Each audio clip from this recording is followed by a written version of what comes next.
India నుంచి ఎవరైనా గానీ కువైట్‌కి రాదలుచుకుంటే అటువంటి వాళ్ళు ఈ స్క్రీన్ మీద అయితే చూడండి. రీసెంట్‌గా కువైట్ ఎయిర్‌పోర్ట్‌కి సంబంధించినటువంటి అథారిటీ వాళ్ళు ఒక అనౌన్స్‌మెంట్ అయితే చేశారు.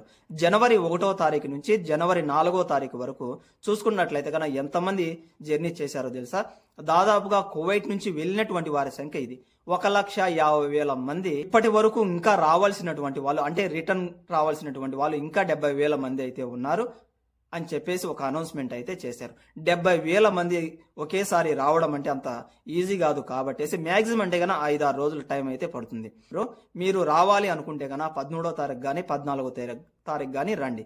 దీనికి మెయిన్ కారణం మనం చూసుకున్నట్లయితే 12వ తారీఖు కానీ 13వ తారీఖు కానీ మీరు వచ్చినట్లయితే ఫ్లైట్స్ యొక్క టికెట్స్ ధరలు కూడా తక్కువగా ఉంటాయి కాబట్టేసి మీరు కాస్త తక్కువ రేట్లు అయితే రావచ్చు. ఈ లోపల మీరు రావాలి అనుకుంటే ఫ్లైట్స్ టికెట్స్ రేట్స్ అధికంగా ఉంటాయి కాబట్టేసి మీ మీద డబ్బు భారం అన్నది ఎక్కువగా ఉంటుంది. ఇక ఇంట్లో పనిచేస్తున్న